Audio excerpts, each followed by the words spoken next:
Hi, folks. Robert Quigley here, America's Independent, Washington, D.C. We're on the road to the White House. Join Quigley's Shadow Government, the Independence Talk Show, as we dissect the issues along the way to the White House. Look for us on your favorite podcast, radio, and TV stations. RobertQuigleyForPresident.com. Today, we're going to start with a couple of interesting quotes, and we're going to dissect them and show how they apply to today's world. We're going to deal with a couple of voter questions, and then we're going to do a survey of the current campaign land. I think you'll really enjoy this. So let's jump into the first quote and dissect it. Leaders protect the poor people. He saves the children of the needy, and he breaks the oppressor. Beware of false leaders, which come to you in victims' clothing, that inwardly are raving wolves. Traitor Trump is not our savior.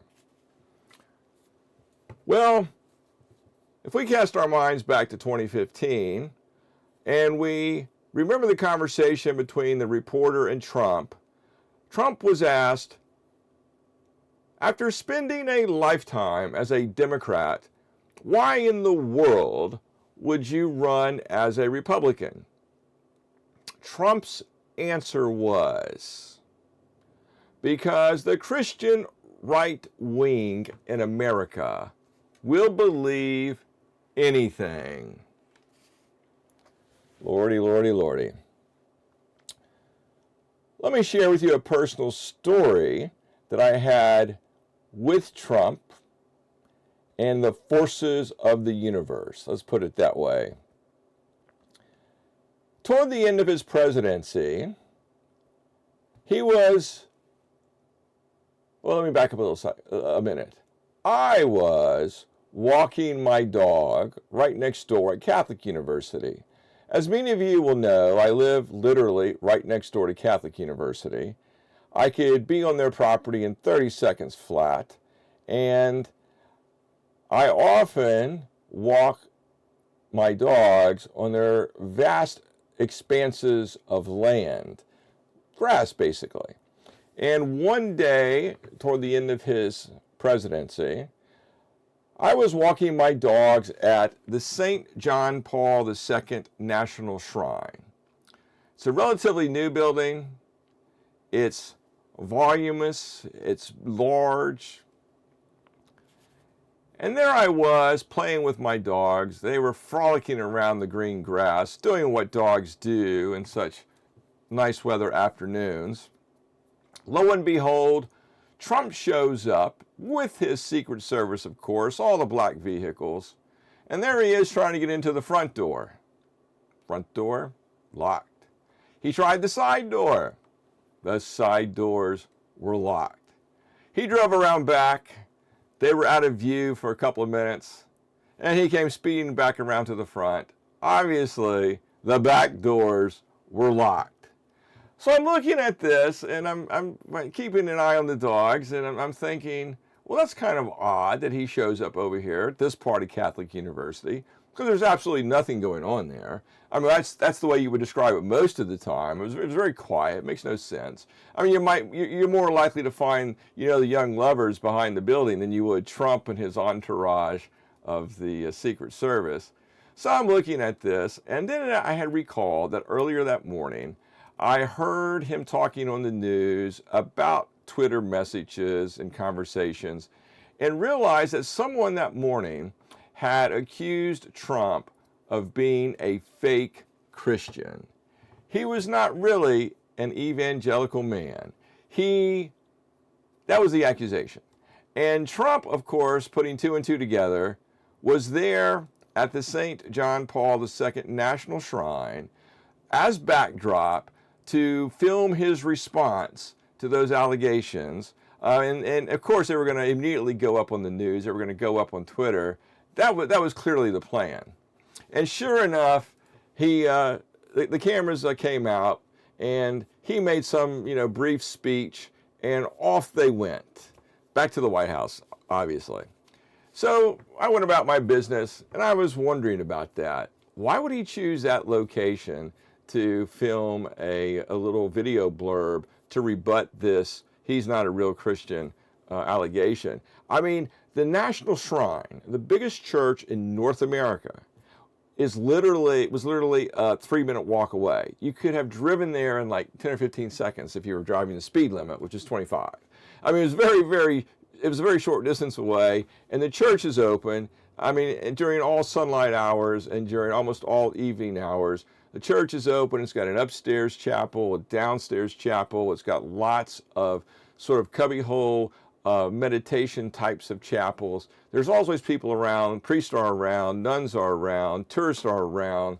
It's a perfect place, a much more beautiful setting if one was trying to make a video about being aligned and a true believer and member of the Christian community. But he didn't choose that. And I know that other people film, private episodes and stuff like that in the main church, the National Shrine, but Trump didn't choose that. So as odd as it was, I just kind of tucked it away as one of those interesting moments, and I went on about my life. And then as time goes by, and we see what's developed and transpired in America, I look back at that moment in time, and then I realize there was more to that coincidence than meets the eye. So what am I talking about? Well, clearly, God was sending a message to Trump. And that message was, the door is not open for you. Now, just to follow up on that story, a couple of days after the event that I described, I was also walking my dogs over at the St. Paul Shrine, and I walked up to the front door, and the front door was open. I walked in, and I asked the gentleman behind the desk, I said, you know that Trump was here a couple days ago? He goes, I don't know what you're talking about, man. Like, nobody ever comes here. I'm like, no, seriously, about the same time, I was walking my dogs. And he said, yeah, I know you walk your dogs. I see you all the time. But, yeah, we didn't see any Trump coming here. I'm like, yeah, he tried to get in. He couldn't get in the door. Maybe you were off to the bathroom. No, he says, there were people here, but we didn't see any Trump. So, okay, be that as it may. I mean, it's no issue to debate. Take it as it is. So anyways, there's a message there. And I think the message is very, very clear, folks.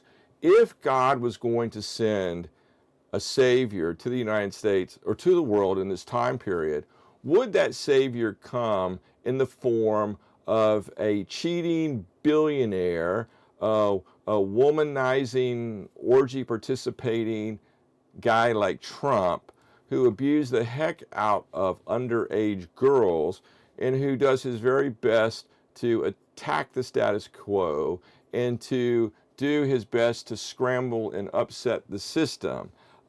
It makes no sense that would be the form that a savior, a potential savior, would take. I mean, we know from past biblical history that the guy who turned out to be the first messenger of God was kind of a poor guy. He was kind of a man of the people. He was not a man of the elite. He was anything but elite. So I look at this charlatan of a figure that we call Trump, and I got to tell you, his first statement about why he chose to run as a Republican is probably way more accurate.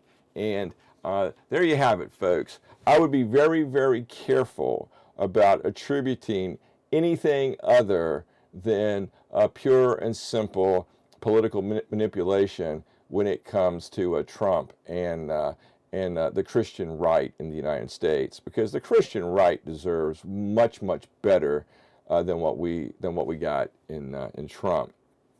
All right, so let's move on. Quote 2 of the day: the enemies are within. They invade our land of unwalled villages. They attack a peaceful and unsuspecting people, all living without walls, without gates, without protection, and they all will lose their country. What am I talking about?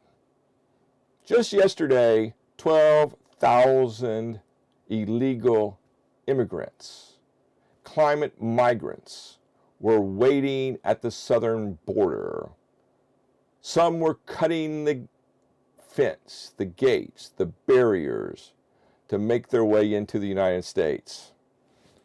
The far left, Biden's misfits, they will trade their souls and America for power. They hate America. They hate the old ways. Their lust for votes, like a heroin addict's lust for drugs, will do anything to rule. Quigley will close the border. The enemy, the Trojans, they are here amongst us. They came across the border dressed as poor migrants. Peace hangs by a thread. Just yesterday, Kudlow speculated that in the last 3 years, 8 million illegal immigrants came to the United States. Stick with me, folks. There are consequences to what I'm saying. We will get there momentarily. Far left and Biden's misfits have been conducting a war against America. They attack our family values. They attack our adolescent youths, dealing with the storm of nature's hormones. They have militaristic promotion of one group over another. Discrimination is still discrimination. Trying to do it in the name of harms that happened hundreds of years ago, long before anyone was born today, is not right, and it is not justified. As many of you will know, my family came to this country 400 years ago. The first ancestor, he came from Western England. He was a minister. He graduated from Oxford University. He brought the entire church congregation and his family to Connecticut. And as they say, the rest is history. America is going to be overrun, out of existence, unless the extremes are stopped. Quigley will make America work for all folks and protect our heritage. You know, World War III will be decentralized. It will be long-lasting. Think Russia and the Ukraine. Think Israel and the Palestinians. Think the ever-widening conflict in the Middle East. The time has come. Trouble is not only on the horizon, it is around us everywhere. Our peace hangs by a thread. Now let me give you a consequential example of uncontrolled borders and how it impacts our daily lives. There is a restaurant business in the Washington, D.C. metro area. It's the Surf Taco Shop. They've got 10 locations. If you love tacos, they're very tasty. They are constantly robbed. Just last year, they spent $450,000 on security, and they're still robbed of their money, of bags of food. Like in Europe, the undocumented aliens, the hordes, they're coming, they're here, and there are serious consequences for not controlling our borders. Let's move on and deal with a couple of voter questions, and then we will survey the campaign land. We have a question from Andrew Chafkin. He says, Quigley, do you support Israel? Well, on many occasions, I've answered the same question. I support Israel. I support the Palestinians. America's official position must be one of peace. The wars, the intermittent wars, the dreadful bloody conflicts that we see happening as I talk and that have been going on for the last 100 years will not stop until we make peace the number one priority. Israelis make up 80% of the Israeli-Palestinian population. In America, Jews make up 2.5% of our population. Economic standards, quality of life must all be improved for the Palestinians and the Israelis. Without that, hope is futile. Climate impacts are going to decimate the Middle East. This ever-widening war is going to consume those populations. I do support Israel and Palestine, but my goal is peace, not additional armament or rearmament. We must forge ahead with peace. So Andrew goes on, he says, Quigley, how do you plan to get into the debates, the presidential debates in 2024? Well, first and foremost, I train as a professional debater. I am a member of the University of Cambridge Debate Society, which is literally many hundreds of years old and the oldest debate society on the planet. I know how to debate. However, the Republicans have already said that neither Trump nor the Republicans will participate in the presidential debates in 2024. Trump's under indictment. They're not going to let him get up there and talk and say stuff that's going to make his life more difficult.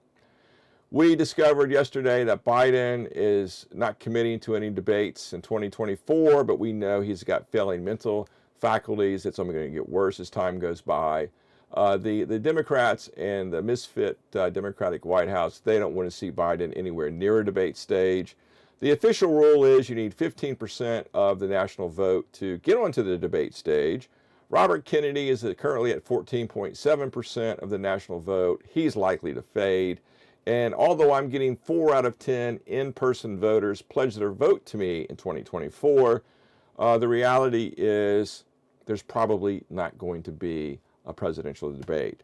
So in lieu of that, I have already put in motion a plan to visit 150 American cities, each state capital, and the 2 largest cities after that, between now and elections, and to meet and greet as many voters as I possibly can, which actually is the proper way to do this, because presidential debates, like primary debates, are nothing more than spitball fights on the playground. They're pretty worthless. If you're basing that little piece of time and information on your choice for presidency, for the president, oh my God, we're in trouble, because they're really not worth much more than some media advertising dollars and a few minutes worth of entertainment. So candidates should be engaged with the voters, and that's what Quigley's going to do. Okay, let's move on to Mike and Ian. Mike is a retired professor from, his name is Mike Toller. He's a retired professor from the U.S. Military Academy, West Point in New York. And his friend, Professor Ian Plimer from the University of Melbourne, they basically are asking me about climate impacts, but they put up the anti-Quigley or the anti-climate impact position. And I'll just go through their main points and then rebut them. Basically, Mike and Ian are saying that, you know, the climate scientists have been bought and paid for, so they're biased and you can't believe anything they say. In addition to that, they say that records have been kept since 1794, and they're basically inaccurate. They also go on and claim that there's a national cycle, international cycle, an Earth cycle of the ebb and flow of the temperatures of the planet. True to a degree, not true to another degree. Yes, there's been volcanic activity. Yes, the ice and snow is melting. Methane is going into the atmosphere. Yes, the burning of forest all put CO2 into the atmosphere. But the reality of the situation is CO2 is food for plants. And we've got ice core data going back 1 million years. We've got geological data going back many millions of years. And of course, it is true that the volcanic activity has pretty much wiped out any advances that we've made with conservation efforts and changed lifestyles. But ultimately, the key point is very simple. We've got too much CO2 in the atmosphere, regardless of where it comes from. We need to take that out of the atmosphere. We need to lower the temperature on the planet. We need to reforest, rewild, and repair all the damage that we've done as humans since 1850. Otherwise, we're going to lose our narrow range, our habitable zone of living, and humans are facing extinction, basically. It sounds like it's far-fetched, but it's oh so real, and we'll just leave it there for the moment. But let's move on, and let's talk about some of the campaign issues that we see coming across the field of play these days. Greedflation, no doubt about it. We know now that most of this inflation has been first and foremost caused by greedy corporations. Well, greedy corporations, we got a big tax coming for you. We're clawing back the inflation that you inflicted on everybody through those higher prices. We know that EV car sales are way down. They're too expensive. They got short ranges. There are charges almost nowhere outside of big cities. So that entire market is collapsing. And oh my God, I can't believe that the Tesla share price is as high as it is. But nevertheless, that's my take on it. We're going to have to deal with it when we get to the White House. But for the moment, the EV car market is in trouble. Okay, next point. Who won the Republican primary debate? Simple answer, they all lost. Not one single moment of those Republican primary debates changed Trump's 60+% standing with the Republican Party. He's going to win the nomination. It was a huge waste of tens of millions or hundreds of millions of dollars. And those donors should realize that the only way you're going to beat Trump is by building up and helping the right candidates. It's not these institutional candidate wannabes. That was totally the wrong way to go. But there you go. Money is wasted every day across America. So just to repeat, everybody but Trump lost the Republican national debates. Moving on, Kennedy. Kennedy, the main point here is he is a rival independent, but the main point is he's obsessed with security. This guy spent $1 million on security to guards. If he's really that worried about his security being this early in the election and this low in the polls, he probably shouldn't be president of the United States. I mean, come on, really? I don't worry for a second about my security. Try to be non-controversial, try to help people, try to improve the lots of everybody in life, and you don't have to obsess over security. But this is a guy who's not only obsessed about the history of his family's assassinations, which of course breaks all of our hearts. He's trying to run for president, and he can't get his mind away from security. Not to mention he doesn't use evidence when he builds his platform. So it's totally nuts. So folks, there you have it.